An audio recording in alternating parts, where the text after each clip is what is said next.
everyday thing. It's an everyday thing. It's an everyday thing when you let your nuts hang. I am about to host my last Airbnb guest ever.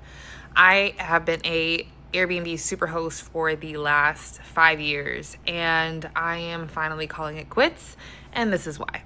I started my Airbnb back in 2021, and it was really my major trajectory into being a full-time entrepreneur. I was working a six-figure corporate tech job at the time, and I literally waited for the day that I closed the loan to submit my 30-day resignation.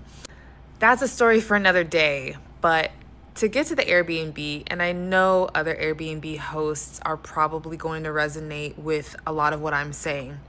And I actually think it's important for Airbnb guests to listen to this message because I don't think a lot of them realize the blood, sweat, and tears that go into being a host.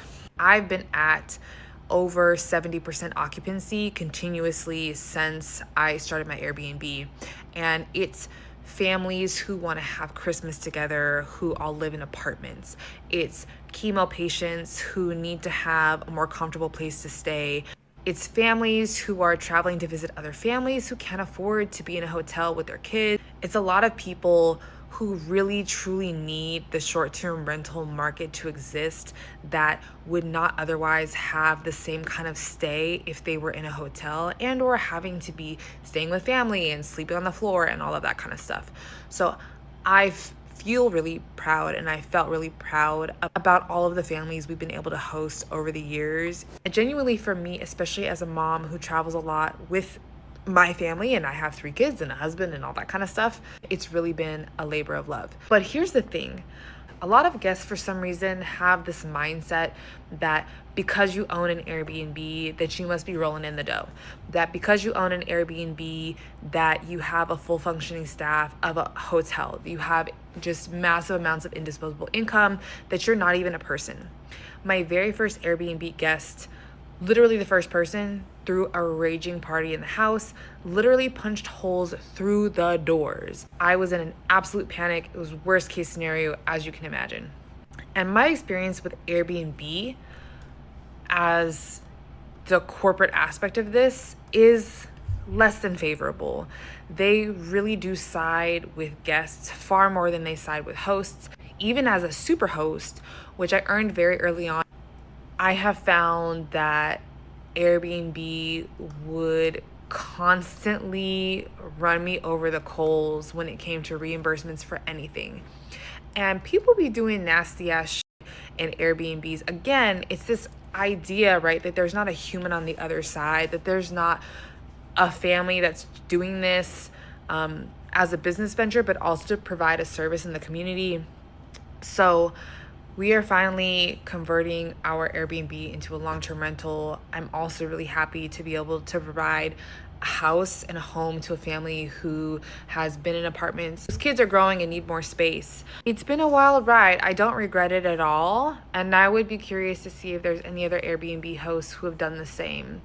I get a lot of people who ask me advice about having a short-term rental, and I'm happy to give it. But at the end of the day, I feel like whatever your idea is, you really got to do it for yourself if you feel strongly about it, because what anyone else can say isn't going to replace your own personal experience. What it do, everyday people, man? It's your boy PJ. Today we back with another lit video.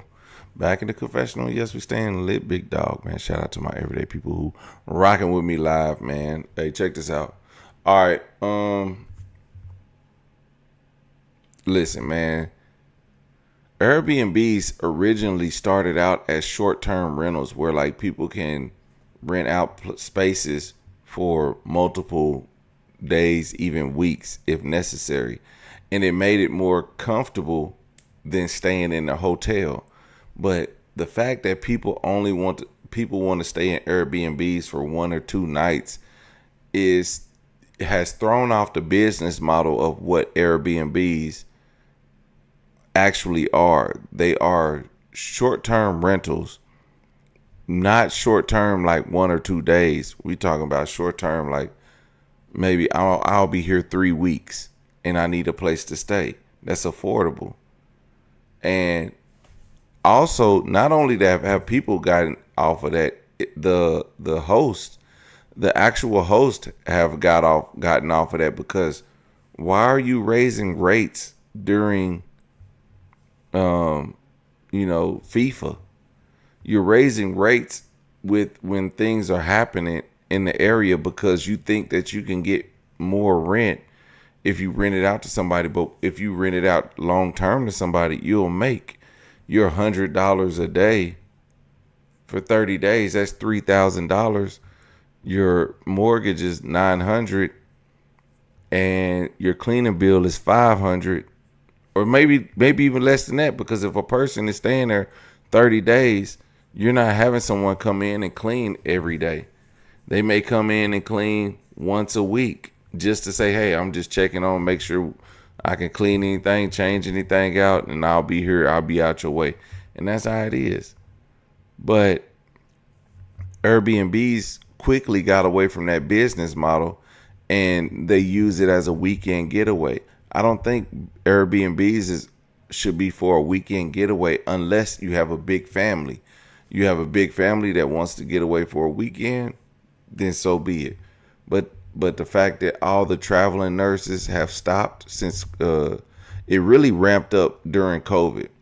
During COVID, Airbnb was like the best thing going because so many people were displaced and they had to use Airbnb services. Now that that's gone, people want hotel amenities. So just go to a hotel. It's that fact. Unless you have a beachfront property, unless you have somewhere where it's lucrative, somewhere where people will travel often and travel through the week, so somebody can stay there through the week, but then also on the weekends. If you have a beachfront property, understand your property is only going to be rented on weekends. If you have a more inner city property, you need to find somebody who's going to rent long term, who will use the property for a long term, like 3 to 6 weeks, 2 months, 3 months, 6 months, because their business will be paying for it. But if that's not your target market, your Airbnb hosts are trying to target everyday consumers, and then everyday consumers is like, man, I'm not finna wash my towels. I'm not finna do all this, because if I go to a hotel, they're going to do it for me. And the hotel is only $20 more a day. So why would I save $20 when I could just go buy a hotel? Okay, this has 3 or 4 bedrooms. It don't make a difference. So that's, I know one time I was in an Airbnb for discretion. Not for price. It was to be discreet, so I can be alone. That's it. That was it. Other than that, you don't need an Airbnb for a weekend. Go get your hotel. You know what I'm saying? Go get your hotel. That's all. Let me know what y'all think about that in the comment section.